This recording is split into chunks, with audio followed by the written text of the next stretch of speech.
Hi, my name is Kamila, I'm 24 years old and I'm writing my debut novel.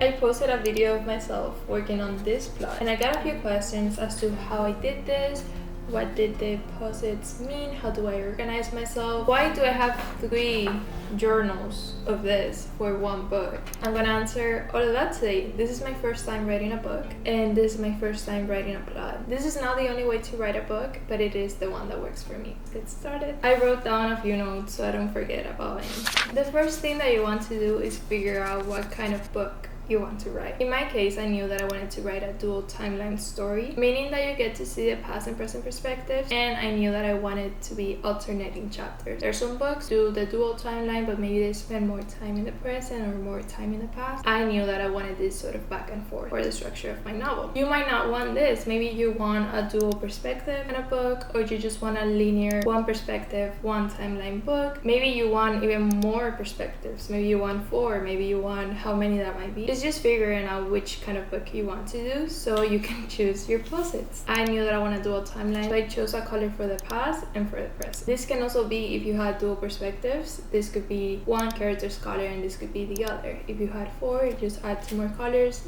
like so. I do like having the colorfulness overall on the pages, because someone might say, why don't you just write it down? The colors help me see everything more organized and more contained, because these little notes represent a chapter in my journal. It doesn't matter what colors you use. For me, it is important to use this kind of purple for the present because it correlates to something in the story that you will see once you read the book. So once you know what kind of story you want to do, the next step is to find a book that does what you want to do in a way that you like. There are multiple books, for example, that do the dual timeline. There are some that I have read that I like more than others. I would look for that book that I really like and read it again, take notes from a writer's perspective, see how long or short the chapters were, how much the voice came in, see what are those things that make you love that book from a technical perspective. This is gonna be the model for your book, and this is something that we use in writing classes in my master's. Our professors always tell us to look for those models, to look for those stories, those books, those narratives that inspire something that you want to do.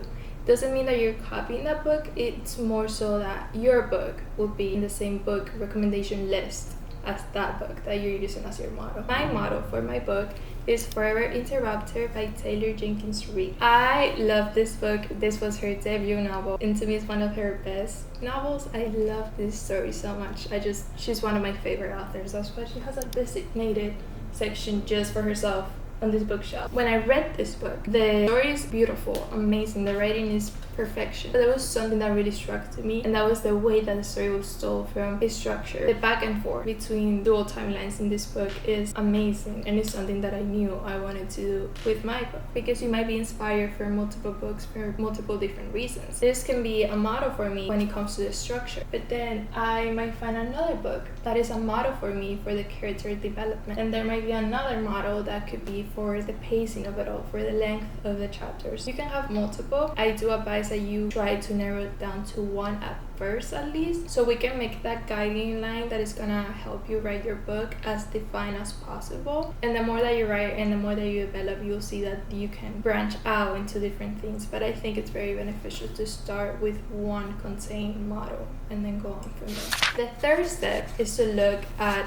that thing that your model for the book is inspiring. In my case, it's a dual timeline, and it's also the way that the chapters are structured. The first thing that I did when I realized that this was the model that I wanted to use is that I counted the chapters. Taylor Jenkins Reid doesn't love to number chapters, so I went and counted all of them, but of course you can just look at the number of the chapter. Just for the sake of this video, let's say that there were 40 chapters, 20 in the present and 20 in the past. What I did is that I picked up my notes. Actually, I'm gonna show you from the first journal that I ever used, the first time that I laid down my plot, first of all, and that is this big notebook right here. As you can see, I put all of the present and all of the past. I have it in this method of going like chapter 1, chapter 2, 3, 4, like this up and down motion, so I can easily see something that I might have written in the present that I want to make a callback to in the past, or something that I wrote in the past and I want to call back in the present, and I can easily see those connections when I have it laid down like this rather than just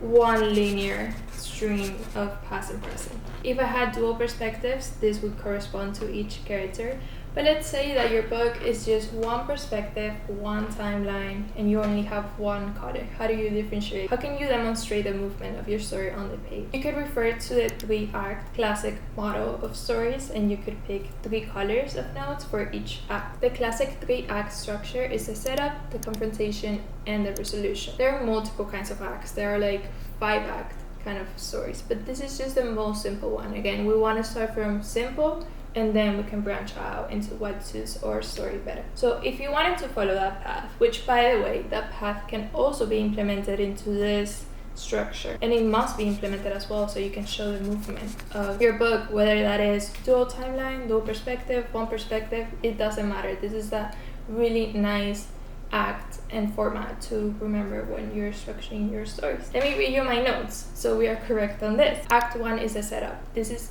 where you're gonna expose your characters, you're gonna introduce them to the reader, you're gonna introduce the setting, the dynamics. You have 3 aspects to this. You have exposition, which establishes the setting, tone, and character dynamics. The inciting incident, this is what starts your story. What happens to your character that changes their normal lives and starts their journey that is going to be this book. It's something that forces them to take some sort of action. And then finally, you have the first plot point. And that is when the protagonist must make a choice to continue on this journey, and is going to change their lives and their course so they can go on for the rest of the book. Then the second act is the confrontation. Here you also have 3 elements. You have the rising action, which is when the protagonist is pursuing their goals, they're facing setbacks, they're facing challenges, they are on the start of the journey. The second aspect is the midpoint. That is when a major shift or change of plot twist that changes the story and gives it a new motion. This is the halfway point of the book. And then you have the second plot point. That is usually the lowest point of the story when your character is facing some sort of crisis. This is like 75% into a book. And then finally you have Act 3, and that is the resolution. This one has only 2 points, the climax, so the big turn, the big plot point, the big twist, and where everything that your character has learned so far is tested. And finally, the resolution. This is where the conflict is resolved and your character either won everything that they wanted to or they didn't. So that's the classic, more or less, 3-act story. I'm gonna leave a link on the bio that explains this more in depth. But this comes from Aristotle and his Poetics. He was explaining how a novel should be a episodic structure in which each event that happens leads to the other, a sort of result of consequence. So that's why you want to have that built up and make sure that these notes really lead from one chapter to the other, to the other, to the other, so you have that movement. Step 4 of writing your plot is to use that inciting thing that made you want to write a book in the first place. For me, it was that I was driving to school and I tend to listen to songs on repeat in the car. I tend to hyperfixate on a song, and at the time that was The Scientist by Coldplay. I was listening and listening and listening to the song until quite literally I got characters in my head telling me a story and telling me something about their lives that I didn't know, and I felt the need to go buy a journal and journal about them to really meet these people. When I had that idea, I saw clearly how I wanted my story to begin. Like, I saw the first scene that I wanted to happen, and I also saw the last scene. I saw how I wanted it to end. Now, 2 things. This might not be the case for you, and if it is the case for you, this also doesn't mean that this is how your story needs to stay. I know this because it has changed from my first draft to now that I'm currently working on my second draft. But again, these are just good points of guidance so you can start and you can start plotting, because there's nothing more daunting than not knowing where to start. So if this was not an experience for you, you didn't know how you wanted it to begin or end, use whatever point of inspiration that was. There was something there that made you see these characters clearly, or this story clearly. That was something. So go from that point forward and just start developing. Say, if my story was 40 chapters, for example, and again, you don't need to stay with this, it's just a start, and it can also change. It can be less, it can be more. But if it was 40 and I knew that by chapter 20 that will be my half point, that will be the act 2, that will be when something very important needs to happen, so the story switches, what could that be? I find very helpful to have those ends of like, okay, I'm going from chapter 1 to a middle one, and now I just need to make sure that the in-betweens lead me there. Again, that is just what helps me. Step 5, what do you even write on these notes? These are not the chapters written word by word. I'm not writing my book by hand. That is not the case. On these notes, I only write the main points that I want to happen in that chapter. If there's something very important, if a character is introduced, if there's a callback from the past to the present. These are just reminders for myself, so when I'm writing that chapter, I have my laptop and I have my journal next to me, and I can look over at my little notes and see, okay, this chapter I need to make sure to get to this and this and this, and also I can see what's going ahead, and I need to remember, oh, okay, my character doesn't know this right now, but I know that in the next chapter this thing is going to happen, so I really need to make sure that aligns with what is happening before, so the journey makes sense. These are just reminders for myself, I guess. When I take the time to just think of the chapters as these notes and these plot points, it really helps me create. But of course, this is a whole book. It's hard for me to keep on every single detail about every single chapter just in my head. So it's good also for when I'm writing, I'm like, oh yeah, I wrote that note that I needed this to happen here. I really like that. Also, if you're having trouble finding what to do for a chapter, I find that journaling really helps me, and that's also why I keep a journal in the first place.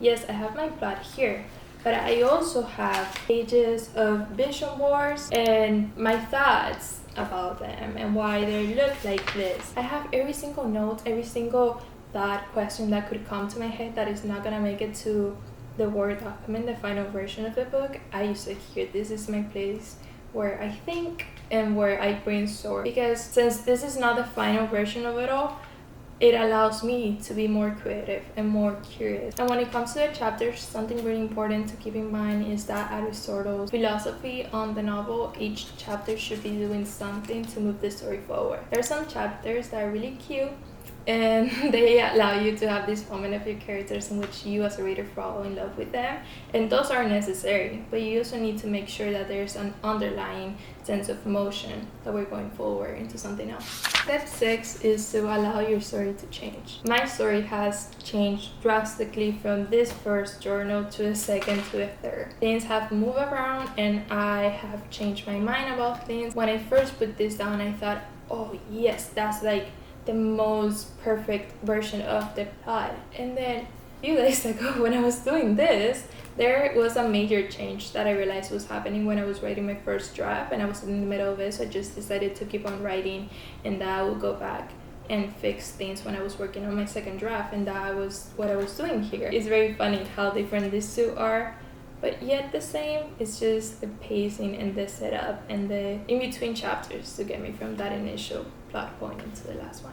Sometimes also to the scale of the note, I write a bunch of notes that I think are important for that chapter, and then it happens that all of them are resolved in one scene, or sometimes it happens that I wrote 5 and then only one of them took the whole chapter, and now I need to move some into the next chapter, and that is okay. That is what we want. This is just a map to help us get through the writing. The reason why I have 3 notebooks, well, I have finished 2 of them, so I needed a third one. But beyond that, I'm doing a master's in creative writing, I'm doing an MFA, and my track is poetry. Now I'm writing a thesis. A thesis is a book, and that book is a poetry collection. When I'm in the middle of the semester, I'm taking writing classes, I'm taking literature, I'm writing for that thesis, but I'm also writing for a fiction class, I'm writing for a non-fiction class. I'm just producing and reading a lot, and it's hard for me to work on all creative projects all at once. So what tends to happen during that time is that the active writing of my novel tends to slow down / kind of pause for a second, and that is what happened this last time between finishing my first draft and starting to work on my second one. So now that I'm working on this second one, I got the new journal, and something that was helpful to me, since I have spent so much time away from my story, was to rewrite the plot, not in the sense of changing things, just transcribing what I have from one notebook to the other. But in the process of doing that, I started to realize and see those gaps that when I was writing the first draft, I was like, oh, I need to come back and fix this when I'm working on the second draft. So a lot of the heavy work of fixing things was done here. So when I'm going into a page, I can just focus on the writing and finishing the second draft rather than writing and fixing things at the same time, because that can get quite messy. I am a believer that this writing is also important, because it really helps me get good at other writing, that if I didn't do this right here, I would have to do it in that Word document, and that, to me at least, would be a lot. So that is the reason why I have 3 notebooks. This, I feel, is the final version of that plot. And yeah, I'm just really excited to keep on writing and for you to hopefully read this story one day. I think that's everything. Those are all of my tips. That is how I've been able to create a story. If you have any questions, please leave them in the comments and I will do my best to answer or like help you get to an answer. The main tip is to just remember that this is a process and to be okay with setting things down and then changing them along the way. That means that your book is growing. Thank you for being here as always.